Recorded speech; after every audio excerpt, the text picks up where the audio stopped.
Hello everyone, welcome to vision study hub. और आज हम लोग डिस्कस करेंगे ट्रायंगल चैप्टर में एक्सरसाइज 6.4 के बारे में। 6.4 में जो भी ट्रायंगल से रिलेट करते हुए क्वेश्चंस दिए गए हैं, और यहाँ पे क्वेश्चंस दिए गए हैं इन दो सिमिलर ट्रायंगल्स के एरियाज़ के बेसिस पे। तो इसके थियरम्स मैंने इसके पिछले वाले वीडियोज़ में आप लोगों को एक्सप्लेन किया था, तो उन्हीं थियरम्स के बेसिस पे यहाँ पे इन क्वेश्चंस को सॉल्व करेंगे। तो थियरम ये था कि यदि दो ट्रायंगल्स सिमिलर हैं तो इनके एरियाज़ का रेशियो जो है इनके कोरोस्पॉन्डिंग साइड्स के रेशियो के स्क्वायर के इक्वल होगा। यानी कि यहाँ पे एक कंडीशंस दी गई हैं कि triangle A B C similar है ट्रायंगल डी ई एफ के। तो इसका मतलब तो ये हो गया ना, इसका मीनिंग अभी मैं दिखाऊंगा अभी आपको।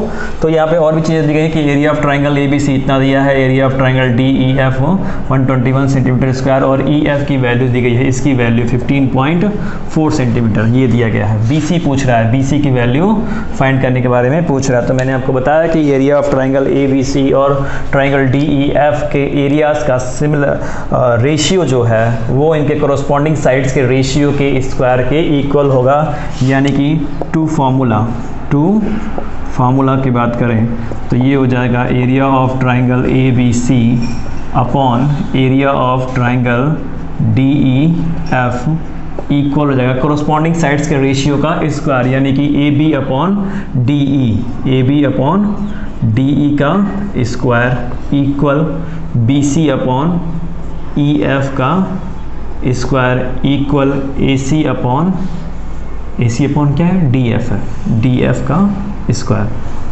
ये फॉर्मूला था, इसी को थियरम्स में एक्सप्लेन किया गया था। इसी के बेसिस पे इस क्वेश्चंस को सॉल्व करना है। तो हमें बी सी और ई एफ यहाँ पे दिया हुआ है, बी सी फाइंड करना है, यानी कि इसको पिक आउट करना है और इसे पिक आउट करना है। तो ये हो गया area of triangle A B C upon area of triangle D E F equal A C upon E F का स्क्वायर। करेक्ट। तो ट्रायंगल ए बी सी और डी ई एफ का रेशियो कितना है, 64/121, और ए सी नहीं था, ये बी सी था। ये क्या था, बी सी था। तो बी सी की वैल्यू यहाँ के स्क्वायर इधर आएगा तो स्क्वायर रूट बन जाएगा, तो ये स्क्वायर रूट हो गया। बी सी की वैल्यू हमें फाइंड करनी है और ई एफ की वैल्यू दी गई है 15.4। तो 64/121 स्क्वायर रूट है का हो जाएगा 11, और 64 का स्क्वायर रूट हो जाएगा 8, और ये हो गया इक्वल बी सी अपॉन 15.4। तो क्रॉस मल्टीप्लाई करके इसको सॉल्व करने पर इसकी वैल्यू आ जाएगी आपकी, इसकी वैल्यू हो जाएगी 11.2 सेंटीमीटर। कितनी वैल्यू हो जाएगी, 11.2 सेंटीमीटर। तो यहाँ से आपका बी सी हो गया 11.2। तो इसकी वैल्यू हो गई बी सी इक्वल 11.2 सेंटीमीटर। इसको आप क्रॉस मल्टीप्लाई करके चेक कर सकते हैं, वैल्यू इतनी आएगी, B C equal 11.2 centimetre. Question में ये पूछा जाता है बी सी की वैल्यू। तो एरिया ऑफ सिमिलरिटीज़, ठीक है, सिमिलरिटीज़ ऑफ ट्रायंगल्स के एरियाज़ का रेशियो जो मैंने आप लोग को थियरम्स में एक्सप्लेन किया था कि वो इनके कोरोस्पॉन्डिंग साइड्स के रेशियो के स्क्वायर क्या होता है, इक्वल होता है। तो फिलहाल हमें बी सी और ई एफ के अकॉर्डिंग ही चलना था। ई एफ की वैल्यू दी गई थी, बी सी हमें फाइंड करना था, तो मैंने इसको पिक आउट किया और ये इसको पिक आउट किया, दोनों को इक्वलिटी दिखाया और उसके बाद वैल्यू पुट की गई और फिर यहाँ पे वैल्यू आ गई बी सी की वैल्यू हो गई 11.2 सेंटीमीटर। तो इसी तरह से क्वेश्चन नंबर 2 भी सॉल्व होगा, बिल्कुल सेम इसी पैटर्न पर क्वेश्चन नंबर 2 भी सॉल्व होगा। तो उसे आप लोगों को सॉल्व करना है एज अ होमवर्क। अगर उसके बाद भी आपको नहीं आता है तो आप इसी वीडियो कमेंट बॉक्स में मैसेज कर सकते हैं। अब सॉल्व करते हैं क्वेश्चन नंबर 3 को। क्वेश्चन नंबर 3 में दिया हुआ है कि दो ट्राइंगल हैं, एक ट्राइंगल ए बी सी और दूसरा D B C. D B C और ए बी सी दो ट्राइंगल हैं, ट्राइंगल ए बी सी और ट्राइंगल डी बी सी, दोनों एक ही बेस पर बने हुए हैं, सेम बेस बी सी पर। और ए से डी को मैं जब ज्वाइन कर रहा हूँ तो ये बी सी को ओ पॉइंट पर इंटरसेक्ट कर रहा है। तो प्रूफ करना है कि area of triangle A B C upon area of triangle D B C equal A O upon D O होगा। तो हमें मालूम है कि एरिया ऑफ ट्राइंगल क्या होता है, half into base into height होता है, half into base into height होता है। तो इसी का यूज हमें करना है। तो पहले हम मालूम करते हैं area of triangle A B C और area of triangle D B C. तो लेफ्ट साइड में जाते हैं, left hand side equal area of triangle A B C upon area of triangle DBC equal ABC का base क्या हो जाएगा BC, half into BC, और हाइट इसकी क्या हो जाएगी AP मैंने हाफ हाइट ड्रॉ की है, और DBC के लिए भी बेस क्या है BC है, और इसकी हाइट हो जाएगी DM, क्या हो जाएगी DM।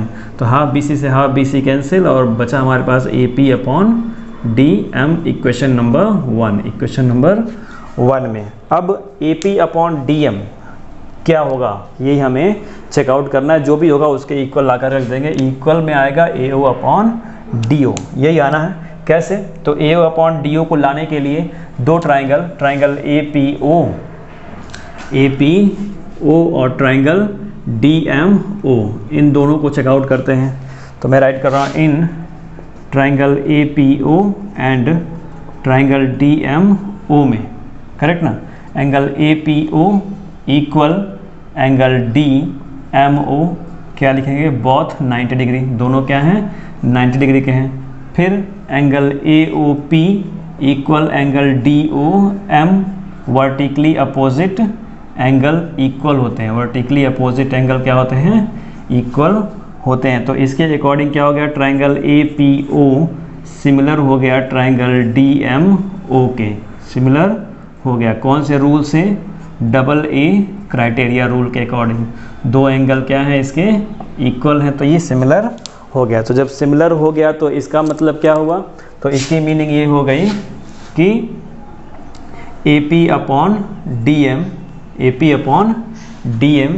Equal AO upon DO होगा, AO अपॉन DO होगा। इसको मैंने नाम दे दिया इक्वेशन 2 का, इक्वेशन 2 का। तो इक्वेशन 1 और 2 के अकॉर्डिंग, तो यहाँ पे राइट करते हैं 2 इक्वेशन 1 एंड 2, इक्वेशन 1 एंड 2 के according area of triangle ABC upon area of triangle DBC equal AO upon DO, यही हमें प्रूव करना था, यही क्वेश्चन में दिया हुआ था। तो ये प्रूव्ड हो गया यहाँ सिमिलरिटी के रूल्स के अकॉर्डिंग। तो दो ट्राइंगल्स को मैंने सिमिलर दिखाया AA क्राइटेरिया रूल के अकॉर्डिंग। तो AA क्राइटेरिया रूल से वो क्या हो गया, दोनों सिमिलर हो गए। तो फिर उनके कोरोस्पॉन्डिंग साइड्स का रेशियो भी क्या होगा, इक्वल होगा। कोरोस्पॉन्डिंग साइड्स के रेशियो से हमें मिला कि AP upon DM equal AO upon DO, AO upon DO होगा। तो उसको मैंने इक्वेशन 2 नाम दे दिया। इक्वेशन 2 और 1 के अकॉर्डिंग इसके प्लेस पर AO अपॉन DO पुट कर सकते हैं। तो जब पुट कर दिया तो वही वैल्यू आ गई जो हमें क्वेश्चन में प्रूफ करने के लिए दिया गया था। तो इस तरह से सॉल्व होगा क्वेश्चन नंबर 3। क्वेश्चन 3 की तरह ही क्वेश्चन नंबर 4 भी सॉल्व होगा। क्वेश्चन 3 की तरह ही क्वेश्चन नंबर 4 भी सेम इसी पैटर्न पर सॉल्व होगा। तो उसे आप लोगों को सॉल्व करना है, बिल्कुल इसी पैटर्न पर वो भी सॉल्व होगा। अब सॉल्व करते हैं क्वेश्चन नंबर 5 को। क्वेश्चन नंबर 5 में एक ट्राइंगल दिया हुआ है और उस ट्राइंगल के मिड पॉइंट से साइडें बनी हुई हैं। तो मिड पॉइंट्स हैं इस ट्राइंगल्स के, AB का मिड पॉइंट है D, और AC का मिड पॉइंट F, और BC का मिड पॉइंट E। तो तीनों को ज्वाइन कर दिया गया है। तो यहाँ पे मिड पॉइंट थ्योरम अप्लाई किया जाएगा। फिलहाल अप्लाई करने से पहले ये जान लेते हैं कि फाइंड क्या करना है। फाइंड करना है ये ratio, area of triangle DEF upon area of triangle ABC, इसका रेशियो फाइंड करना है। तो फिलहाल यहाँ पे मिड पॉइंट थ्योरम अप्लाइड होगा। तो मिड पॉइंट थ्योरम क्या होता है, ध्यान दीजिएगा। मिड पॉइंट थ्योरम में यदि कोई एक साइड ट्राइंगल के किसी एक साइड की पैरेलल है तो वो दो साइडों को मिड पॉइंट पर टच करती है, डिवाइड करती है, और वो दोनों साइडों क्या होती है, हाफ हाफ पे डिवाइड करती है। ये उसकी स्टोरी है। तो DE पैरेलल है AC के, तो DE के अकॉर्डिंग अब देखेंगे तो ये हो जाएगा ABC, करेक्ट। EF पैरेलल है AB के, तो उसके अकॉर्डिंग देखेंगे तो BC A ट्राइंगल हो जाएगा, और DF पैरेलल है BC के, तो ये ABC हो जाएगा, करेक्ट। तो ध्यान दीजिए कि DF पैरेलल है BC के, मतलब कि DF equal half BC, equation number 1। BC का ये हाफ है। फिर DE पैरेलल है किसके, AC के, यानी DE इक्वल होगा हाफ AC, इक्वेशन नंबर 2। और फिर EF पैरेलल है, EF किसके पैरेलल है, AB के, इसका मतलब कि EF equal half A B equation number 3 to equation 1, 2 and 3। Equation 1, 2 and 3 के अकॉर्डिंग आप BC इधर लाओगे तो 1/2 मिलेगा ना, तो DF upon BC equal AC इधर लाओगे तो DE अपॉन AC हो जाएगा, और AB इधर लाओगे तो EF अपॉन AB हो जाएगा इक्वल 1/2। तो कोरोस्पॉन्डिंग साइड्स का रेशियो क्या हो रहा है, सेम आ रहा है। तो इस वजह से हम यहाँ से कह सकते हैं कि ट्राइंगल ABC सिमिलर है ट्राइंगल DEF के। ट्राइंगल DEF के क्या है, सिमिलर है। ये बात याद रखिएगा, जब कोरोस्पॉन्डिंग साइड्स का रेशियो सेम आ रहा है तो दोनों ट्राइंगल क्या हो गए, सिमिलर हो गए। तो इनका एरिया जब फाइंड करेंगे आप तो कितना हो जाएगा, area of triangle ABC upon area of triangle DEF, वैसे ही फाइंड कर लीजिए। एरिया ऑफ ट्राइंगल DEF ऊपर लिखा हुआ है उसमें, और यहाँ एरिया ऑफ ट्राइंगल ABC नीचे है, और ये भी नीचे भी है, मैंने ABC वाला पैटर्न दिखाया है, ऊपर वाला DEF, तो सब कुछ सेम है। तो ये कितना हो जाएगा, साइडों के रेशियो के स्क्वायर के इक्वल। तो 1/2 का स्क्वायर यानी कि 1/4। कितना आंसर मिलेगा, 1/4।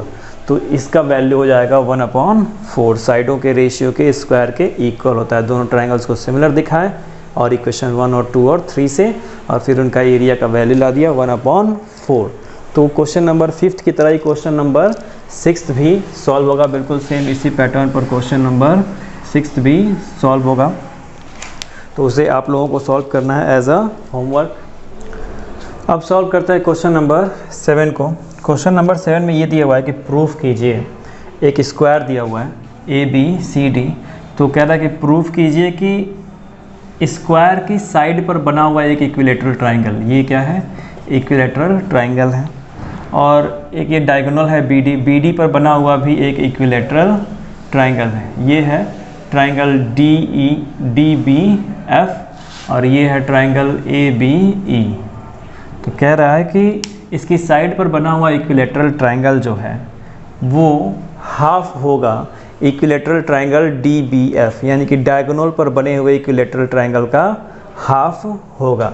यानी area of triangle ABE equal होगा half area of triangle DBF के। ये चीज़ प्रूफ करने के लिए कह रहा है। तो इस स्क्वायर की साइडें क्या होंगी, ए होंगी ना, करेक्ट। तो इस A के अकॉर्डिंग ही इसकी साइडें भी A होंगी। तो इसका एरिया कितना हो गया, √3/4A², करेक्ट है। इस ट्राइंगल का एरिया फाइंड करने के लिए हमें इसकी साइडें मालूम होनी चाहिए, लेकिन साइड हमें मालूम ही नहीं क्योंकि डायगोनल ही मालूम नहीं है। तो डायगोनल मालूम कर लेते हैं बाय पाइथागोरस थ्योरम।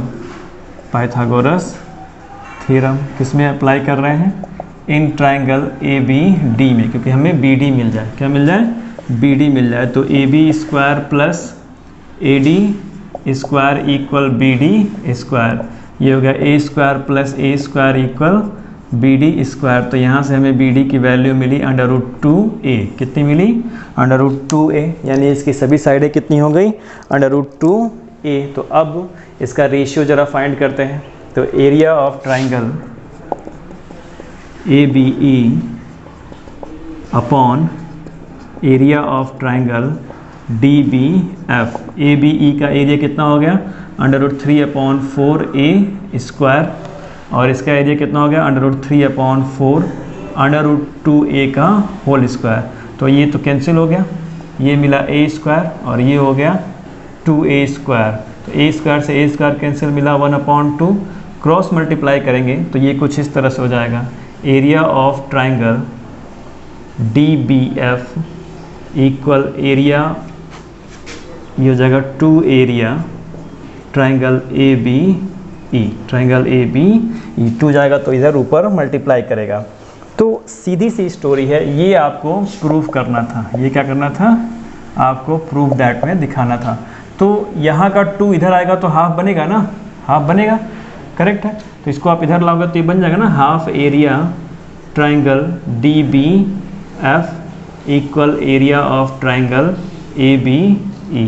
यही प्रूफ करना था। ये क्या करना था, यही प्रूफ करना था कि साइड पर बने हुए स्क्वायर का एरिया जो है वो डायगोनल पर बने हुए स्क्वायर के एरिया का हाफ होगा। तो डायगोनल पर बने हुए स्क्वायर का एरिया है triangle D E D B F equilateral triangle वो भी है, ए बी ई भी क्या है, वो भी इक्विलेटरल ट्रायंगल है। तो जो कंडीशन शो करनी थी वो मैंने यहाँ पर दिखा दी, लैंग्वेज में वो सारी बातें लिखी गई हैं। तो उसको समझना है कि स्क्वायर का जो साइड है उस पर भी एक इक्विलेटरल ट्रायंगल बन रहा है, उसका एक डायगोनल है उस पर भी इक्विलेटरल ट्रायंगल बन रहा है।